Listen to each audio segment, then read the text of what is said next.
Hi everyone. तो आज हम लोग क्लास 12 का फिजिक्स करेंगे, जो चैप्टर 1 है। ठीक है, विद्युत स्थैतिकी। इस चैप्टर में हम लोग संधारित्र से जितना भी क्वेश्चन बनता है, श्रेणीक्रम और समांतर क्रम, उस सारे क्वेश्चन को सॉल्व करेंगे। ठीक है, तो देखिए संधारित्र में एक होता है श्रेणीक्रम, संधारित्र में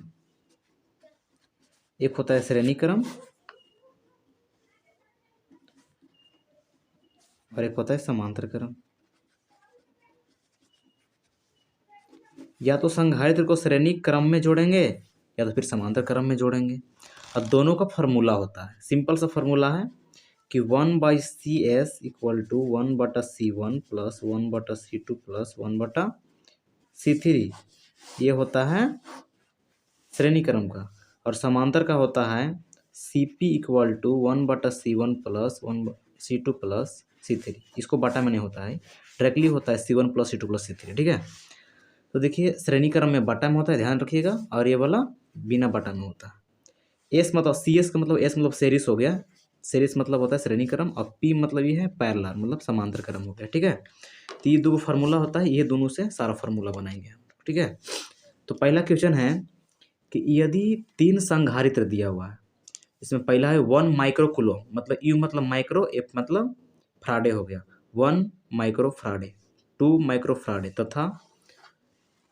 तथा 3 माइक्रोफ्राडे वाले संधारित्र श्रेणी क्रम में जुड़ा है, तो उसका परिणामी धारिता ज्ञात करें, मतलब C का ही मान निकालना है। ठीक है, चलो इसको निकालेंगे, बहुत ईजी है।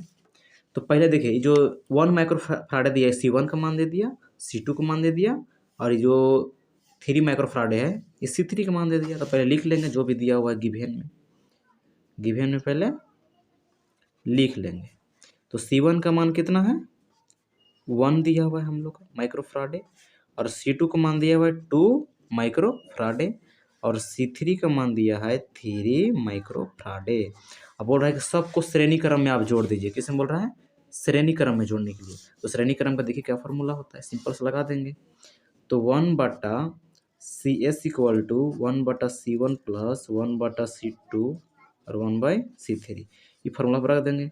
1/CS equal to 1/C1, C1 का मान कितना है, 1 है ना, 1/C2 का मान 2 है, और 1/C3 का मान 3 है। 1/CS इक्वल टू, सब का एलसीएम लेंगे, नीचे वाला कितना हो जाएगा, 6 एलसीएम हो जाएगा। तो 6 बार में जाएगा, 3 बार में जाएगा, 2 बार में जाएगा। तो 1/CS इक्वल टू, सबको जोड़िए ऊपर, कितना हो गया, 9 2 11 हो गया, और बटा 6 का 6 हो जाएगा। ठीक है, तो हम लोग को CS का मान निकालना है, तो क्या करेंगे, इसको मान को पलट देंगे तो 6 ऊपर चल जाएगा, 11 नीचे आ जाएगा, ये CS ऊपर चल जाएगा यहाँ पे। तो CS इक्वल टू 6/11, इसको पलट दिए दोनों तरफ, तो CS का मान कितना आ गया, 6/11। तो CS हम लोग का यही निकालना था, श्रेणी क्रम में जोड़ा था, तो क्वेश्चन में ही था। इसमें 3 को संधारित्र जुड़ा हुआ था, 1 माइक्रोकूलम, 2 माइक्रोकूलम तथा 3 माइक्रोकूलम, तो उसको श्रेणी क्रम में जोड़ दिए थे, तो उसका परिणामी धारिता ज्ञात करना था। ठीक है, एकदम आसान सा क्वेश्चन था, जिसमें हम लोग का आंसर आ गया 6/11। ये क्वेश्चन हो गया, अगला क्वेश्चन में चलते हैं। ठीक है,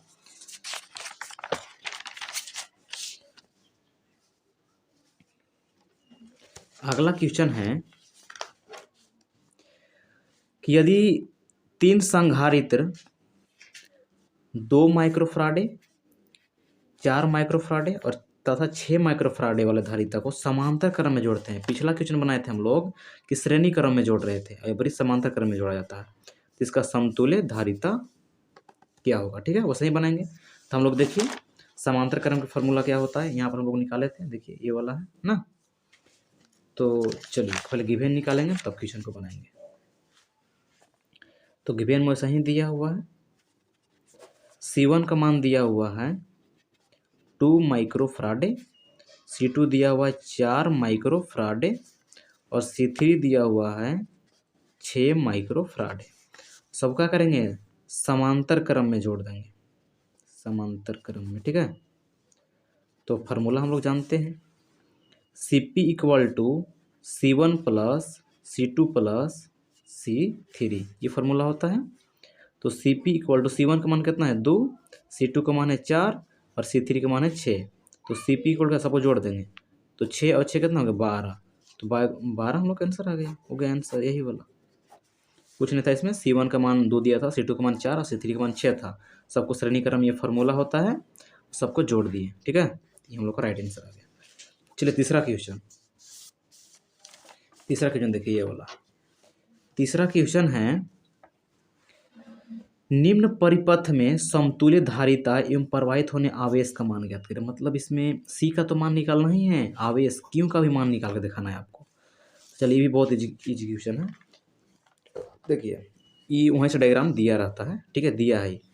तो देखिए C1 का मान हो गया ये वाला, ये C2 का मान हो जाएगा, ये वाला C3 का मान हो जाएगा, ये भी का मान दिया हुआ है, ठीक है। तो जो भी है पहले इसको बाहर निकाल लेते हैं। तो C1 का मान देखिए तो कितना है, C1 का मान है 3 माइक्रोफराड है, और C2 का मान है 6 माइक्रोफराड है, और C3 का मान है 3 माइक्रोफराड ही है, क्योंकि 2 3 3 दिया हुआ है ना। देखिए तो C3 का मान कितना हो जाएगा, 3 माइक्रोफराड ही हो जाएगा। तो इसमें कुछ ने बोला है कि श्रेणी क्रम में जोड़ना है या फिर समांतर क्रम में जोड़ना है। तो देखिए खुद से दिमाग लगाया जाता है, ये तीनों जो होता है ये दोनों श्रेणी क्रम में जुड़ा हुआ है, और ये जो है समांतर क्रम में जुड़ा हुआ है। तो सिंपल सा है, पहले ये दोनों को श्रेणी क्रम में हम जोड़ देंगे, उसके बाद बन जाएगा हम लोग का। तो आपको लिखना पड़ता है कि C1 और C2 को श्रेणी क्रम में जोड़ने पर, तो क्या कर रहे हैं हम, कुछ नहीं कर रहे, देखना C1 और C2 को श्रेणी क्रम में जोड़ने पर, श्रेणी क्रम में जोड़ने पर, श्रेणी क्रम में जोड़ने पर। तो सिंपल सा श्रेणी क्रम का फॉर्मूला हम लोग जानते हैं, 1/CS equal to 1/C1 plus 1/C2। यहाँ पर C3 नहीं करें क्योंकि हम लोग C1 और C2 दोनों को जोड़ रहे हैं हम लोग ना, 3 को रहता है ना, 3 तक ले जाते हैं। तो 1/CS का CS हो गया, 1/C1, C1 का मान कितना है 3 है, 1/C2 का मान 6 है, तो 1/CS इक्वल टू 6, इसका एलसीएम आ जाएगा। देखिए 3 और 6 का एलसीएम कितना 6 आ गया, तो ये 2 बार में जाएगा, ये वाला 1 बार में जाएगा। तो 1/CS इक्वल टू ऊपर हो जाएगा 3/6 हो गया, इसको काट दिए, 1 बार में 2 बार में, फिर इसको पलट देंगे। तो 1/CS इक्वल टू 2 ऊपर 1/2 बचा है ना हम लोग का, देखिए 1/2 बचा है, तो CS इक्वल टू इसको पलट देंगे, CS का मान कितना आ गया 2 आ गया, कुछ नहीं किए हैं, इसको पलट दिए, मान को पलट दिए, तो CS का मान 2 आ गया। तो CS का मान 2 आया ना, इसका मतलब C का ही मान 2 आया है, ठीक है।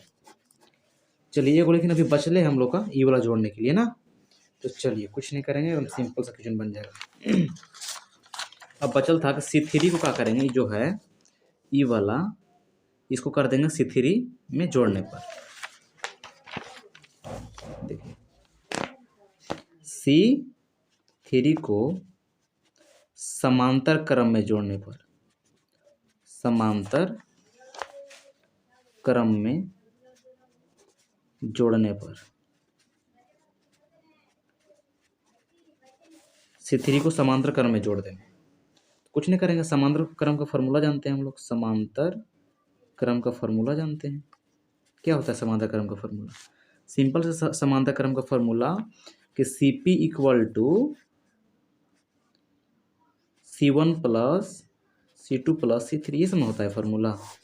यहाँ पर हम लोग को सबको नहीं जोड़ना है। देखिए बनाने का तरीका होता है, जो हम लोग को जो मान आया है ना उसी में जोड़ देते हैं, जो अभी हम लोग बनाएंगे।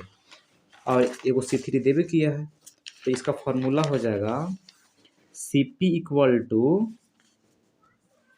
वो जो CS के मान आया है उस CS इसी में जुड़ जाता है, जब भी ऐसा परिपथ वाला क्वेश्चन देगा तो जो CS का मान आया था यहाँ पे, CS का मान 2 आया था, इसी में जोड़ दिया जाता है, तो एगो CS हो जाएगा, और जो 3 दिया था C3, इसी का मान निकालना था। तो CS का मान 2 है और C3 का मान कितना है, देखिए CS का मान 2 है और C3 का मान 3 है, ठीक है। C3 का मान कितना है 3 है, C3 का मान 3 है, CP इक्वल टू कितना हो जाएगा 5 हो जाएगा। ये हम लोग को फाइनल आ गया, C का मान कितना 5 आ गया, ठीक है। अभी तो हम लोग को C का मान आ गया, क्योंकि क्वेश्चन में बोला था कि समतुल्य धारिता एवं आवेश का भी मान ज्ञात करना है। आवेश, तो आवेश कैसे निकालेंगे, तो देखिए यहाँ पे V का मान दिया हुआ है 12, तो इसी में हम लिख देते हैं कि V के मान कितना दिया हुआ है 12 वोल्ट दिया हुआ है, ठीक है। V के मान हम लोग को दिया हुआ है, यहाँ लिख देते हैं। C का मान हम लोग को आइए गया है और V का मान कितना है 12 वोल्ट है। तो हम लोग क्या निकाल देना है, Q का मान निकाल देना है, मतलब आवेश बोल रहा है निकालने के लिए। तो हम लोग जानते हैं फार्मूला, एक और फार्मूला होता है C इक्वल टू क्यू बटे भी। इस संधारित्र का धारिता का फार्मूला होता है C इक्वल टू क्यू बटे भी। तो C का मान तो पता ही है हम लोग का, तो Q का मान निकालना है। तो इसको ऐसे यहाँ पर कर सकते हैं, Q इक्वल टू C भी, ऐसे क्रॉस कर दीजिए। यहाँ पर ऐसे एक है तो Q का मान निकालना, तो ये दोनों गुना हो जाएगा, तो C भी हो गया। Q का मान निकाल लेंगे। C का मान कितना है 5 है, देखिए यहाँ पे हम लोग निकाल के लाए हैं उतना।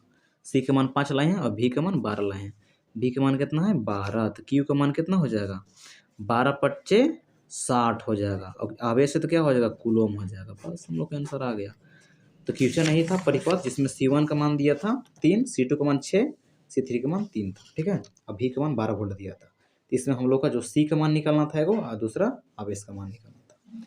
तो पहले हम लोग ये दोनों को श्रेणी क्रम में जोड़ दिए हैं और इसको समांतर क्रम में जोड़ दिए, ठीक है। तो हम लोग आ गया पूरा ले करके कितना 60 आंसर आ गया Q का मान, ठीक है। तो चलिए बहुत आसानी से हम लोग इसको बना दिए, ठीक है ना।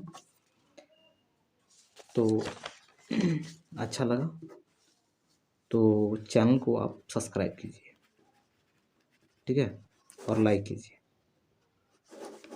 Thank you.